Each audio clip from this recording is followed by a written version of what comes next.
Afternoon, and welcome to this community briefing on our ongoing pandemic response efforts. Providing interpretation for us today, once again, is Margie Prop, and thank you to Margie and to all of you for joining us.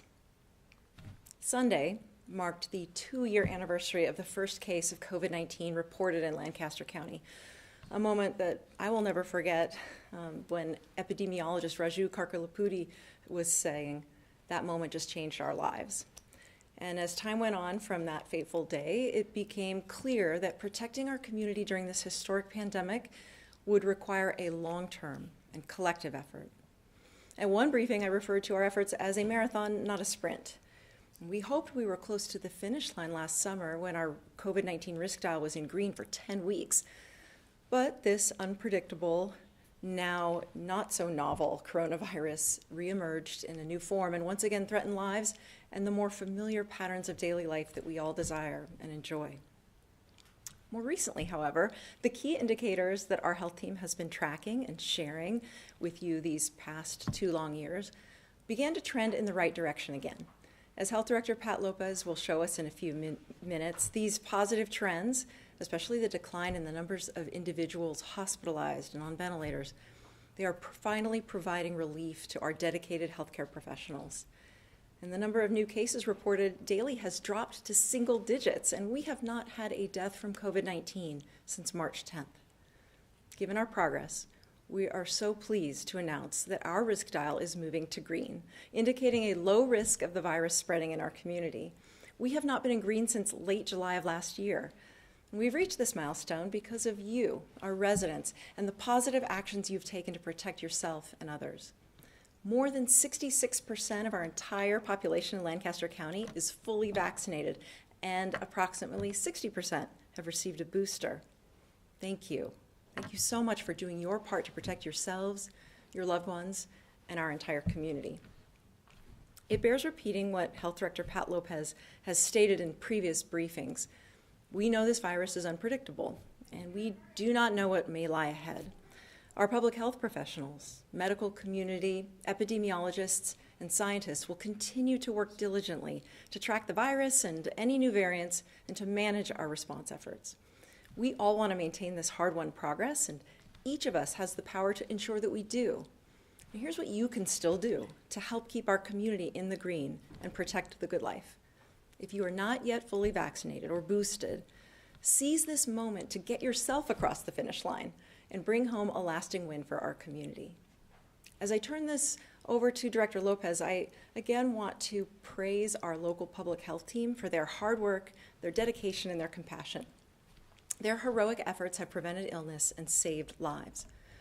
From the EPI team that helped us measure the risks and our progress, to the logistics and finance team who have sourced and secured personal protective equipment from the earliest days, to the contact tracers who spent hours on the phones racing against time to notify people of exposures and to help stop the spread, to the nurses who sat for hours at Pinnacle Bank Arena, vaccination clinic stations, administering doses, even dressing in capes and costumes to make the experience better for the children who bravely rolled up their sleeves, to my favorite nurse of all, who led the way from day one.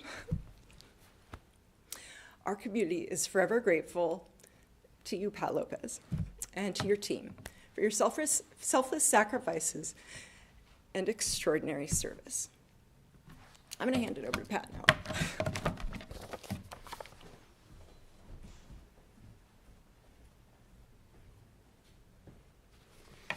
Thank you, Mayor. As the Mayor mentioned, our local indicators have dropped rapidly. Our risk dial was still in red, the highest risk level, the week of February 8th. But that dial has moved down step by step over the last several weeks. And as the Mayor announced, we have again reached green. And here's what the latest data is telling us. On this chart, you can see that all but one of the key metrics used to determine the location of the dial has now moved into green. Hospitalizations remain the only metric in yellow. And this chart shows the declining 7-day rolling average of COVID-19 patients hospitalized locally since the beginning of February, from 135 to an average of 29 at the end of last week.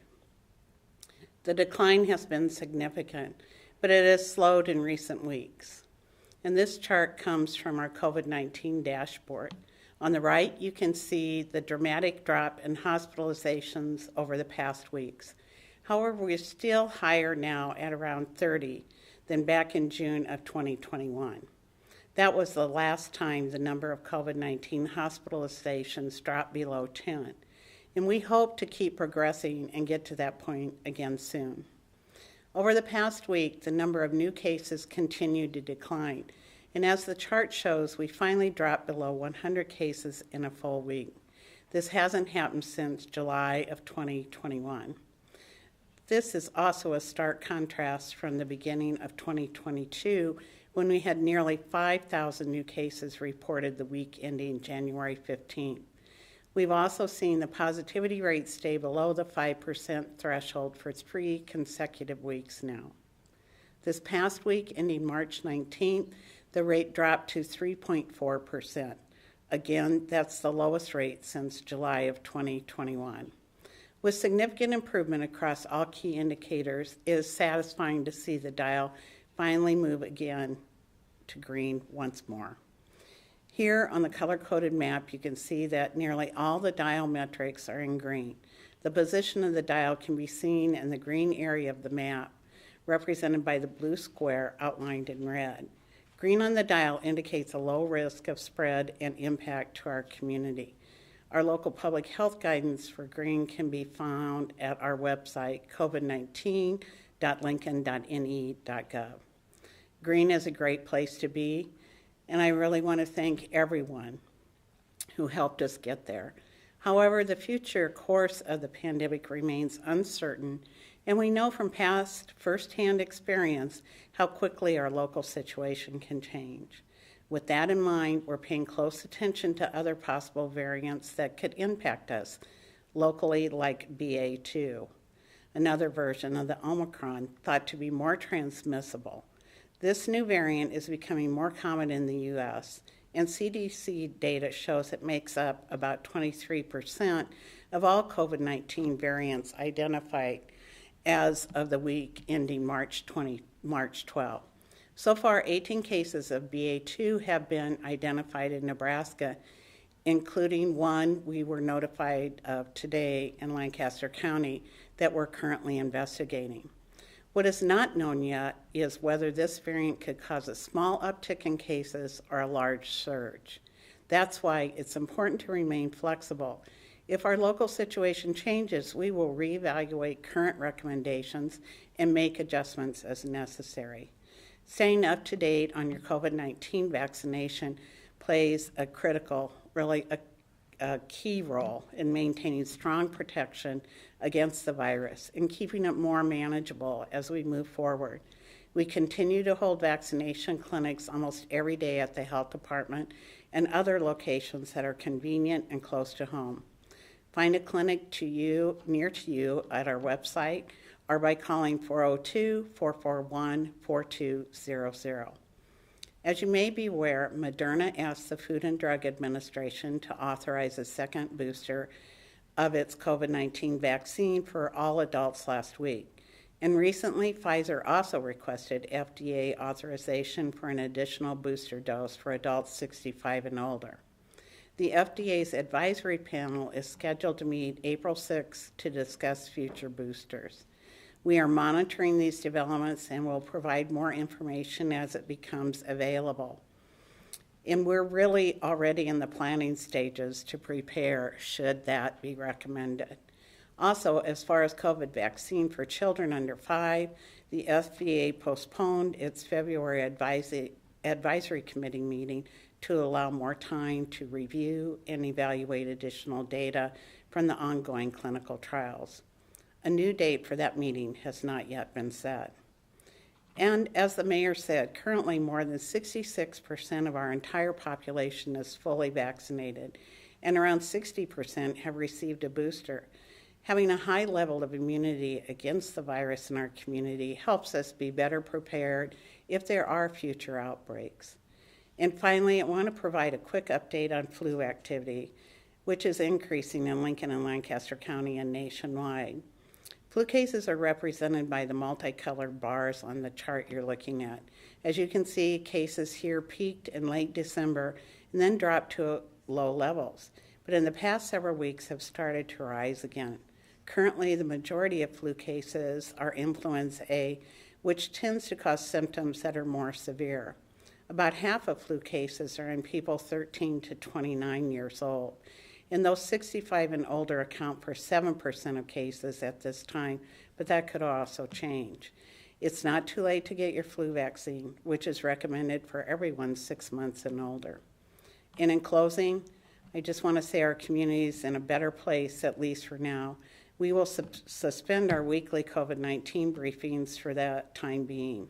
That doesn't mean the virus is going away. And as I mentioned, we will continue to closely watch other possible variants that could impact our local situation. And if there are additional developments, we will share them with you. Staying current on your COVID-19 vaccine is vital, and vaccination will remain part of our ongoing response effort in the weeks and the months to come. Now is a good time to get vaccinated and boosted or caught up if you're behind. We will continue to communicate any updates on vaccination recommendations and hold clinics in places that are accessible, convenient, and close to home. We'll also keep updating the dashboard and issuing written updates every weekday. The updates are posted at covid19.lincoln.ne.gov. And if you use social media, you can follow the City of Lincoln and Lancaster County Health Department on Twitter and Facebook. And if you have COVID-19 questions or seeking general information and resources, the hotline is available Monday through Friday from 8 to 4:30 at 402-441-8006. And with that, we're happy to take any questions. Hi, Pat. This is Matt from the Metro Star. Hi, Matt. Hi. I wanted to ask you, I know you guys do wastewater monitoring, and I'm sure you've seen that they've started to see upticks in COVID and wastewater in a lot of communities. I just wondered if you happen to know what the most recent testing here showed, whether it's still showing declines or whether it's leveling off or showing any uptick there. Actually, we have heard that, and I saw some information on that today. And our team had been talking about that they were seeing a slight uptick. That's another group doing testing on wastewater, and we're not sure of their criteria or how they're doing the testing. But we have been using, through Lincoln Transportation and Utilities, I think you know, Matt, we've been monitoring wastewater for some time now.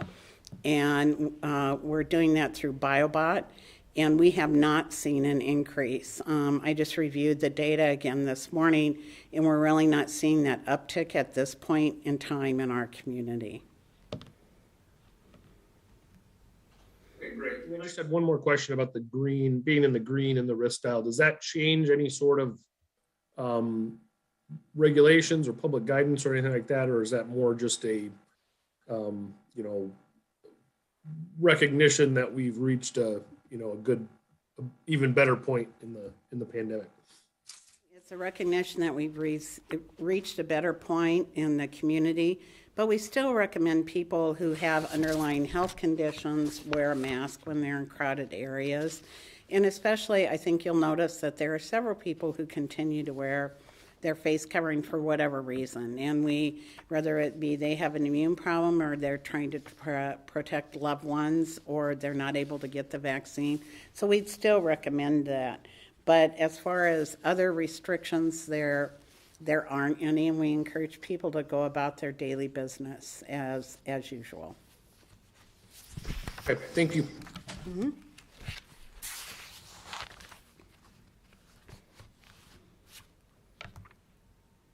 And I just want to remind everyone, too, that we do have free test kits available at the health department Monday through Friday from 8 to 4:30, and you can feel free to just stop in and pick up kits if you need them, to keep them on hand, so if you have a need in the future, you have them readily available to you. Any other questions? Okay. Well, we're excited that we've gone green in Lancaster County, Lincoln. And I want to thank you again for joining us today and remind you to get vaccinated and get your booster. Thank you.